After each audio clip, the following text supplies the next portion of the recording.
Алхиса дейді, мына Ғайса пайғамбар баяғыда дейді, осы таң ата бір осы шолпан жұлдызы туып тұрған кезде бір шаһарға келе жатса дейді, 30 ба 40 ба мынандай есекке қашарға бір өлтіріп осы үйіп жүгартып алған біреу келе жатыр дейді, керуен жүргізіп шаһарға қарай. Соны бүйтіп қарады дейді Ғайса, бұл кім болды деп. Соның түрі таныс дейді.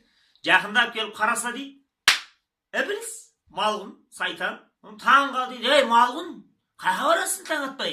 Ой, шаһарға, не істейсің өрде? Базарға барам, сауда қылам деп айтты. Мына көрдің ба, мына қашардағы жүктің бәрін, осылардың бәрі менің тауарым, менің затым, менің бүйім осын сатам деп айтты. Оны қараса дейді, жағы жүкті артқан, енді ауырлығы сондай, көптігі сондай дейді. Ана есектердің осы бота тірсектері майысып, омыртқалар осы опырылып кете жаздап, әрең көтеріп келеді дейді, митің еді. Не бар бұның соншама? Мынаның бәрін қайдан жейдің? Не өндірдің бұнды? Соған малғұн айтты дейді, мынау тола өтірік, ана қапты көрдің ба деп айтты. Иә, оның үшін бәрі өсек деп айтты. Мына қанарды көрдің ба? Адам осы тік бойымен сыйып кетеді. Иә, бұның бәрі зорлық, зомбылық деп айтты. Ананың ішінде мақтаншақтық, анау алдыңғы есектердің бәрі күншілдік іші толған деп айтты. Мына жағының бәрі даңғаза, ең артындағы, ең қымбат тауарлар, мына артындағы тауарлар деп айтты осы ауырлары. Ең қымбаты осылар, ақшаны осылар жасайды. Бұда не бар? Бұда тәкаппарлық бар, кібірлік бар деп айтты. Соған Ғайса күлді дейді енді анаған. Малғұн, мынау сенің киетін киім емес, ішетін ас емес. Мынаны адам баласы аламы, тұтынамы деп айтты. Базарда менің тауарым қыздырады қазір, қайнатып жібереді ана базарыңды деп айтты. Мен кірмей жатып, пышақ үстінен талап әкетеді. Қазір сен көрде тұр деп айтты. Менің тұрақты саудагерлерім бар өрде. Менің өрде алып сатарларым бар. Түні бойы ұйықтамай көздері бадырайып мені күтіп жатыр олар. Сенбесем жүр менімен бірге деп айтты. Ғайсаға бір қызық болып көрінді де, мынаның ішімнен біреу аламын көрейік. Соған екеуі дейді, жайлап жаңа күн шығып келе жатқан кезінде базарға қарап кірсе дейді. Құдай самасын ана базардың ана басымен мына осы адамдар жатыр дейді жаңағы. Қашан жаңа малғұн Ібліс келеді, тауарларды әкеледі. Содан дейді жаңа керуеннің басы көрінгеннен жапа тармағай бәрі ойбай қайдасың бол деп ана бейшара дейді. Әлі жүгін сүріп көрген жоқ, осы өліп барады дейді жармасып. Содан келеді де бірінші қаптың аузын аш дейді. Іші толған өтірік пен өсек дейді. Ана адамдар жапа тармағай бірін таптап, ән жерде тұншық тұрып, аяқтың астында езіліп қалып жатыр дейді. Сол сұраған ақшасын беріп, өтірік пен өсек талап әкетіп жатыр. Ол 100-200 метр жерге апарып, оның үстіне баға қойып, қайта сасады. Оны ары қарап біреулер әкетіп барады дейді. Таң қалды дейді Ғайса. Ойпырмай, мынау не сұмдық мынау. Бұл іштен емес, қызық болады. Екінші қаптың аузын аш дейді. Ішінің бәрі толған күншілдікпен іш тарлық екен дейді.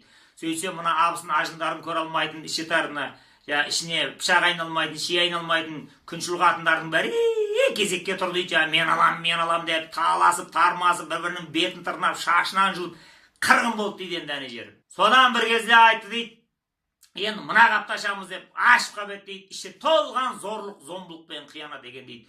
Сөйтсе, оның өзінің арнайы клиенттері бар екен. Кілең мына әкім қаралар бар ма? Мына үкіметке жұмыс істейтін. Солардың бәрі соның клиенттері екен ғой жаңағы. Оларда ақша көп жаңағы, алтын ба, теңге ма, күміс ба, қарамайды оны дейді бетіне. Сұрағанына осы талап, осы аяды бір-бірін таптап өліп бара жатыр дейді. Соған қарап тұрып, Ібліс, сен тауарың бітті ма? Мынау не сұмдық не деп айтты. Бұл әлі іштен емес әлі. Базар қызған жоқ, әлі басталған жоқ.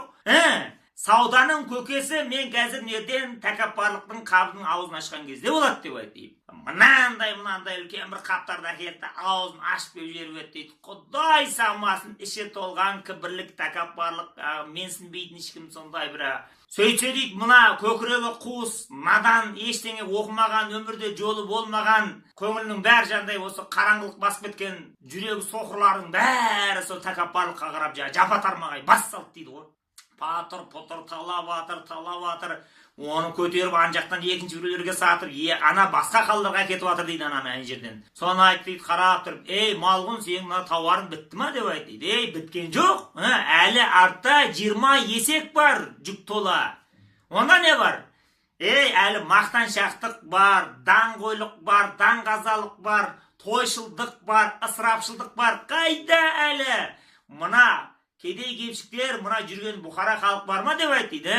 Солардың бәрі осы даңғаза, той, жағымпаздықтың бәрі осының клиенттері, осы товардың егелері, солар күтіп тұр олар ана жерде кезегінде байды. Содан енді ана Ғайса көріп таң қалды дейді. Алла, Құдай-ай сақтай көр мыналарды деп айтты дейді. Мынау сұмдық қой мынау.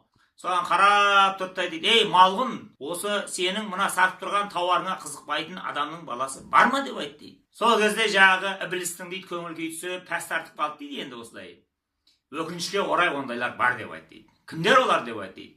Мына Тәңірі тағаланың жамалына ғашық, мына Алла тағаланың дидарын көрсем деп армандайтын ақ жүрек пенделерді еш осы нәрселерге қызықтыра алмадым. Бірді-біреу қармаққа түспеді солардың деп айтты. Бұл дидар талаптар деген сұмдық мықты болады деп айтты. Сол кезде Ғайса қолын жайды. Уа Тәңірім, мені мына құрыған қауымнан өзің сақтай көр. Мені тек қана өмір жолымда өзіңнің дидарыңа ғашық ақ жүрек құлдарыңмен мені сапарлас қыл, серіктес қыл, өмірде жолдас қыл. Аллаху акбар деді тағына, қамырдан қыл суырғандай қаладан шықты да жүре берді дейді. Әне енді бұл аңыздың қиссаның рас өтірігін Тәңір тағалам өзі біледі. Бұрынғылардан жеткен әңгіме сөйдейді. Тек кейінгі ұрпақ, мына алдыңғы ағалар бізге бір есті әңгіме айтып қалдырмады деп ренжімесін деп аз кем сөз шығарып отырмыз әне.